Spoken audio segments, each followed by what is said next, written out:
সম্মানিত ভিউয়ার্স, আসসালামু আলাইকুম। প্রাইমারি আইটি সলিউশন ইউটিউব চ্যানেলে আপনাকে স্বাগত।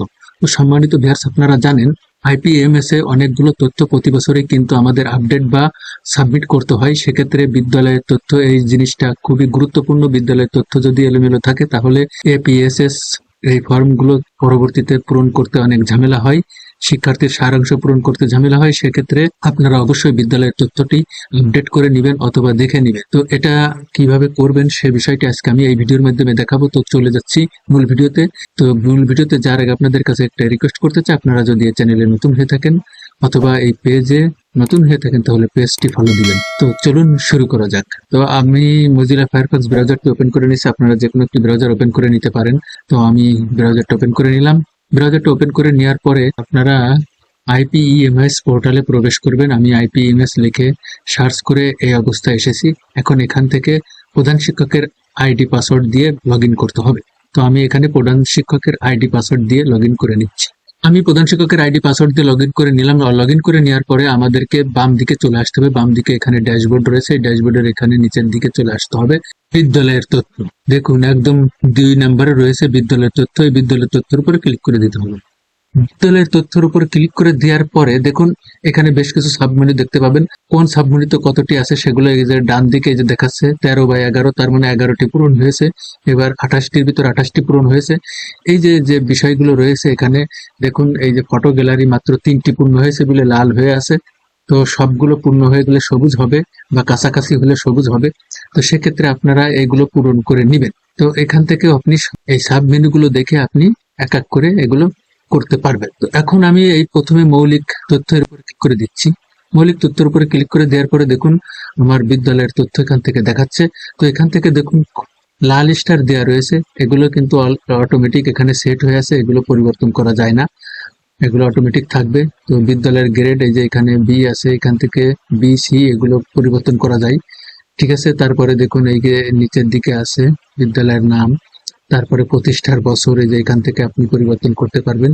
তারপরে এটা প্রতিষ্ঠার সময় স্মারক নম্বর কত ছিল, স্মারক নম্বর প্রকাশের তারিখ, এগুলো আমার বিদ্যালয়ে জানা নেই বলে আমি এখানে দেই নাই, এই জন্য এই দুটা বাদ আছে। এই দুটা না দিলেও চলবে। দেখুন এখানে কিন্তু লাল স্টার দেওয়া নেই, অর্থাৎ যে বিষয়গুলো এখানে লাল স্টার দেওয়া থাকবে সেগুলো অবশ্যই ম্যান্ডেটরি পূরণ করতে হবে, আর যেগুলো লাল স্টার দেওয়া না থাকবে সেগুলো পূরণ না করলেও চলবে। এরপরে আসে দেখুন একাডেমিক তথ্য। এই বিষয়টা খুবই গুরুত্বপূর্ণ, এই বিষয় নিয়ে আমাকে অনেকেই প্রশ্ন করে থাকেন।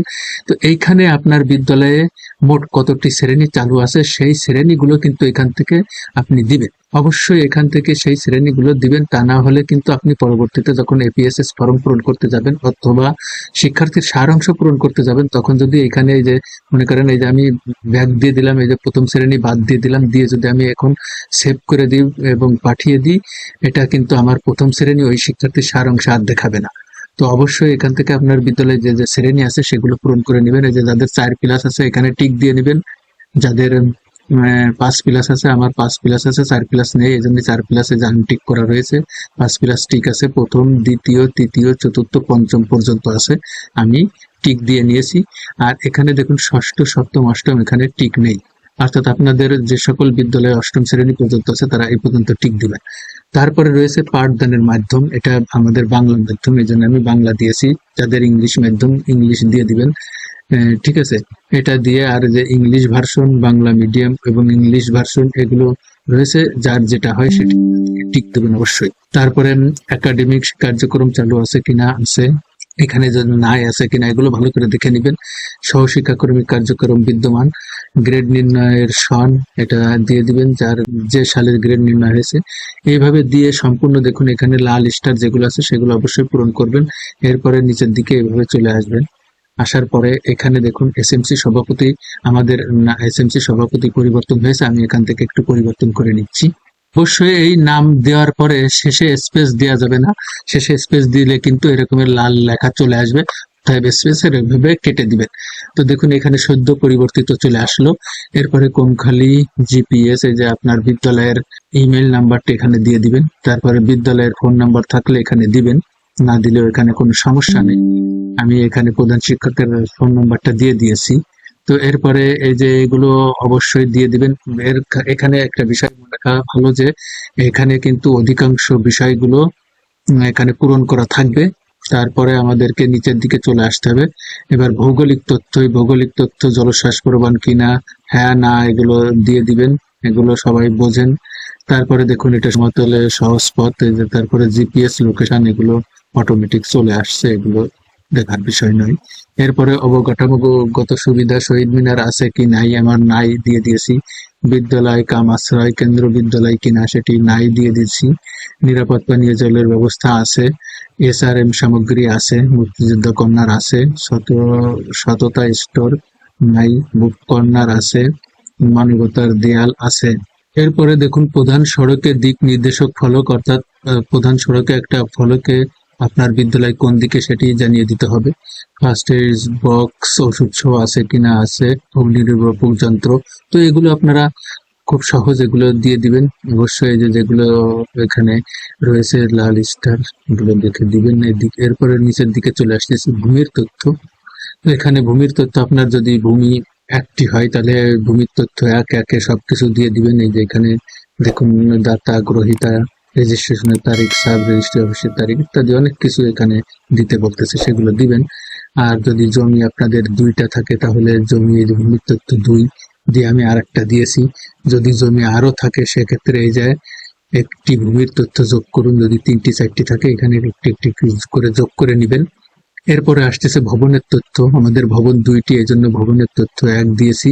তো এটি দেখুন এই যে 2010 সালে নির্মাণ সন, মোট কক্ষ 6, বর্তমান অবস্থা মেরামতযোগ্য।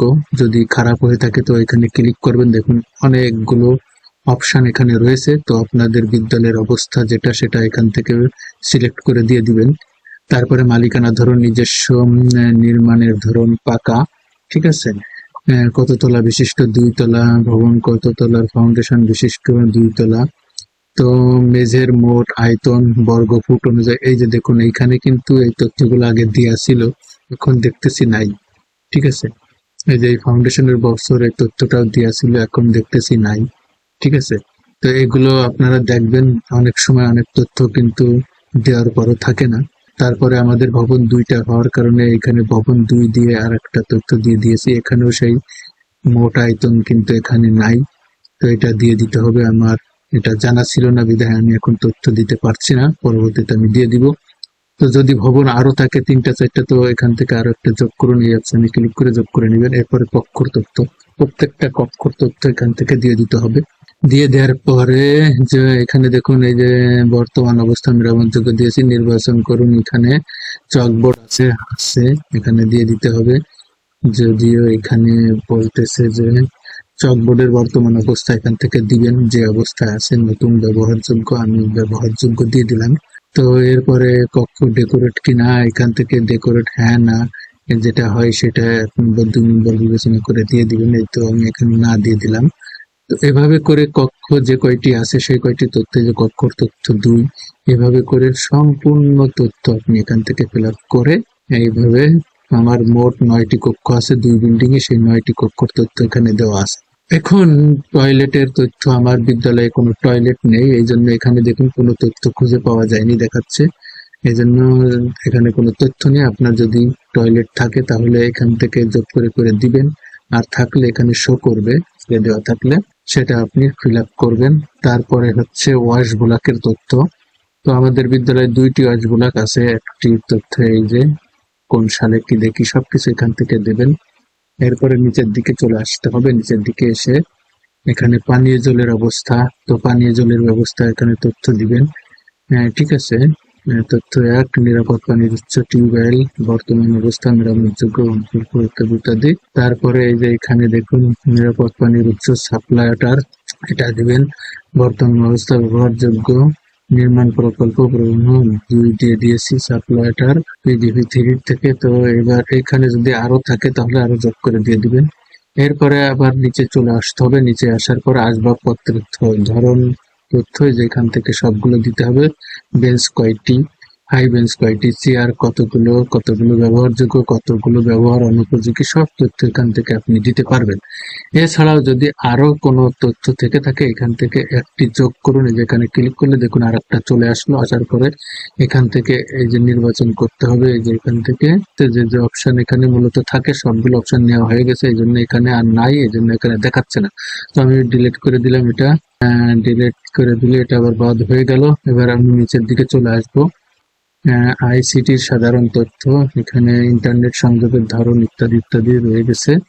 তারপরে আইসিটি সরঞ্জামের তথ্য, যেখানে এগুলো কিন্তু আর পূরণ করা যায় না এগুলো। তারপরে নিচের দিকে যে পণ্যের বিবরণ, ল্যাপটপ, এখানে সিরিয়াল নম্বর, মডেল নম্বর, পণ্য গ্রহণের সহানুভূতি ইত্যাদি। তারপরে নষ্ট হয়ে থাকলে কি কি কি নষ্ট হয়েছে সেগুলো এখান থেকে আপনি টিক দিয়ে দিতে পারবেন। তারপরে মন্তব্যের ঘরেও আপনি আরো অনেক কিছু লিখতে পারেন। এরপরে পণ্যের বিবরণ 2, প্রজেক্টর, এই যে এইভাবে করে করে আপনি আরো তথ্য দিয়ে দিবেন। দিয়ে দেওয়ার পরে আরো নিচের দিকে চলে যাচ্ছি। নিচের দিকে যাওয়ার পরে এখানে আরো speaker, sound box, projector, laptop, printer ইত্যাদি অনেক তথ্য কিন্তু এখান থেকে আপনি দিয়ে দিবেন। দিয়ে দেওয়ার পরে আরো যদি থেকে থাকে কোনো পণ্য আপনি এখান থেকে একটি যোগ করুন, অপশনে ক্লিক করে যোগ করে দিবেন। এরপরে সাংস্কৃতিক কর্মকাণ্ড, হারমোনিয়াম নাই, তবলা, গিটার, পিয়ানো আমাদের নাই, নাই দিয়ে দিয়েছি, আপনাদের থাকলে দিয়ে দিবেন। তারপরে ফটো গ্যালারি, এটা হচ্ছে সর্বশেষ যেটা, সেটা ফটো গ্যালারি। এখানে ক্যাশমেট এরিয়ার ম্যাপ, এই যে ইমেজ ফাইল আপলোড করুন, এখানে ক্লিক করলে আপনার এই যে এখানে যদি আমি ক্লিক করি তাহলে দেখুন এই যে কোথায় ছবি আছে সেখানে দেখাবে। তো আমি যদি সেই ছবিটা এখান থেকে সিলেক্ট করে ওপেনে দিই, এখানে ছবি যুক্ত হয়ে যাবে। গেটের ছবি, সীমানা গেটের ছবি, বিদ্যালয়ের পুরো ভিউ। তো এখানে দেখুন একটা ছবি দেয়া আছে যেগুলো দেখাচ্ছে। তো এখানে শহীদ মিনার, অবিভক্ত ভবন, সীমানা, অন্যান্য ছবি ইত্যাদি, ভবনের সামনের ছবি, ভবনের পিছনের ছবি, ভবনের ছবি 2 ইত্যাদি। এইভাবে আমার 2টা ভবন, এই জন্য 2টা ভবনের ছবির বিষয়গুলো এখানে দেখাচ্ছে। তারপরে ওয়াশ ব্লকের ছবি 1, তারপরে ওয়াশ ব্লকের ছবি 2, এই যে দেখাচ্ছে। তো এইভাবে করে সম্পূর্ণ তথ্য যখন আপনার ফিল আপ হয়ে যাবে তখন আপনি পরবর্তী ধাপে যাবেন। আর যদি এক সময় সব করা সম্ভব না হয় তাহলে এখানে ড্রাফট করুন অপশনে ক্লিক করে ড্রাফট করবেন। তো আমি ড্রাফটে ক্লিক করে দিলাম। ক্লিক করে দেওয়ার সাথে সাথে এটি কিন্তু সেভ হয়ে গেছে। আমি যে নতুন তথ্য দিয়েছি সেগুলো কিন্তু সেভ হয়ে গেছে। আর সাথে সাথে আরো কিছু তথ্য বাকি রয়ে গেছে, এগুলো আমি পরবর্তীতে করে দিব ইনশাল্লাহ। তো এভাবে করে কিন্তু আপনি আপনার বিদ্যালয়ের তথ্য যেটি আপডেট করতেই হবে অবশ্যই, না করলে কিন্তু পরবর্তীতে আপনার ঝামেলা পড়তে হবে। তো সবাইকে অসংখ্য ধন্যবাদ ভিডিওটি দেখার জন্য। পরিশেষে সবার সুস্বাস্থ্য মঙ্গল কামনা করে আজকের মতো এখানে শেষ করছি। আল্লাহ হাফেজ।